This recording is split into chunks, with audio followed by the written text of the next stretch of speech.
بسم اللہ الرحمن الرحیم۔ صرف 5 منٹ کا مدرسہ قرآن و حدیث کی روشنی میں 21 ربیع الاول۔ نمبر 1، اسلامی تاریخ۔ 6 صدی میں دنیا کی مذہبی حالت۔ 6 صدی میں مذہبی اعتبار سے پوری دنیا کے لوگ بہت زیادہ کمزور تھے۔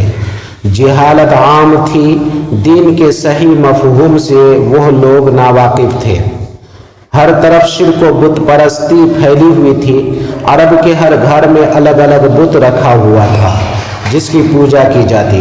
کعبہ جیسی مقدس جگہ میں 360 بت جمع کر رکھے تھے۔ اس کے علاوہ مختلف جگہوں پر سورج، چاند، ستارے اور آگ کی پوجا کی جاتی تھی، اور جو لوگ اپنے آپ کو آسمانی مذاہب والے سمجھتے تھے ان کی حالت بھی بہت خراب تھی۔ اللہ کی کتاب کے احکام و قوانین کو بدل ڈالا تھا، اس کی اصلی شکل و صورت باقی نہیں رہی تھی۔ بلکہ اگر یہ ممکن ہوتا کہ ان مذاہب کے اصل بانی انبیاء کرام دوبارہ واپس آ کر ان کی حالت دیکھتے تو وہ ان کو نہیں پہچان سکتے تھے۔ ان مذاہب کے ماننے والے دھیرے دھیرے اللہ کے بتائے ہوئے طریقے سے ہٹ چکے تھے، حتیٰ کہ پوری طرح عقیدہ توحید پر بھی قائم نہیں تھے، اور ان کی بہت ساری عادتیں اور رسمیں مشرکانہ اور جاہلی روایات کے مطابق تھیں۔ ان ساری چیزوں کی اصلاح اور صحیح رہنمائی کے لیے اللہ تعالیٰ نے حضور پاک صلی اللہ علیہ وسلم کو مبعوث فرمایا۔ نمبر 2، اللہ کی قدرت۔ سورج کی طوفانی لہریں۔ اللہ تعالیٰ نے سورج کو ایک زبردست آگ کا گولا بنایا ہے جو روشنی کے ساتھ ہمیں گرمی بھی مہیا کرتا ہے، لیکن کبھی کبھی سورج کے اندر خطرناک قسم کی لہریں بھی اٹھتی ہیں، حتیٰ کہ طوفان آتا ہے۔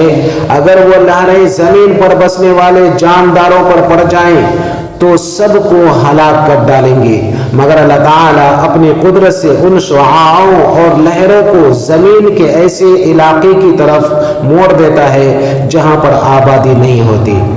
ان ہلاک کرنے والی شعاعوں کا غیر آباد علاقوں کی طرف منتقل کرنا اللہ کی زبردست قدرت ہے۔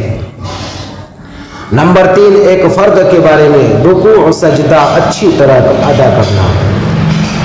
رسول اللہ صلی اللہ علیہ وسلم نے فرمایا، وہ نماز صحیح نہیں جس میں آدمی رکوع و سجدہ ٹھیک سے نہیں کرتا۔ ترمذی شریف۔ نمبر 4، ایک سنت کے بارے میں مصافحہ سے پہلے سلام کرنا۔ حضرت جندب رضی اللہ تعالیٰ عنہ سے روایت ہے کہ آپ صلی اللہ علیہ وسلم کی عادت شریفہ تھی کہ جب بھی آپ صلی اللہ علیہ وسلم اپنے اصحاب رضی اللہ عنہم سے ملتے تو سلام کیے بغیر مصافحہ نہ فرماتے۔ معجم کبیر۔ نمبر 5، ایک اہم عمل کی فضیلت، سخاوت کرنا۔ رسول اللہ صلی اللہ علیہ وسلم نے فرمایا، سخاوت جنت میں ایک درخت ہے، پس جو شخص سخی ہوگا وہ اس کی ایک ٹہنی پکڑ لے گا جس کے ذریعے سے وہ جنت میں داخل ہو جائے گا، اور کنجوسی جہنم کا ایک درخت ہے، جو شخص بخیل ہوگا وہ اس کی ایک ٹہنی پکڑ لے گا یہاں تک کہ وہ ٹہنی اس کو جہنم میں داخل کر کے رہے گی۔ بہقی فی شعب الایمان۔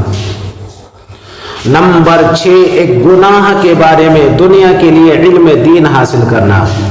رسول اللہ صلی اللہ علیہ وسلم نے فرمایا، وہ علم جس سے اللہ کی رضا حاصل کی جاتی ہے، یعنی قرآن و سنت کا علم، اگر اس کو کوئی شخص دنیا کی دولت کمانے کے لیے حاصل کرے تو وہ قیامت کے دن جنت کی خوشبو سے بھی محروم رہے گا۔ ابو داؤد۔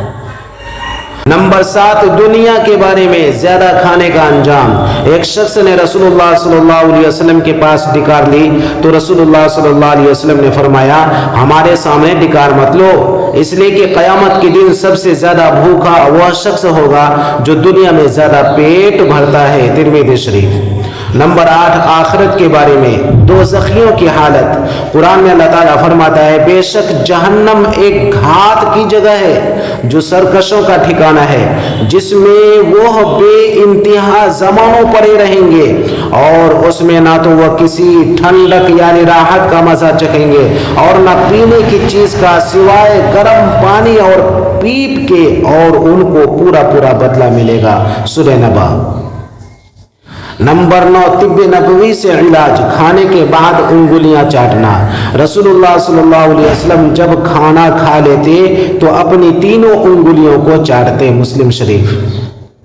فائدہ، علامہ ابن قیم رحمۃ اللہ علیہ کہتے ہیں کہ کھانا کھانے کے بعد انگلیاں چاٹنا ہاضمے کے لیے انتہائی مفید ہے۔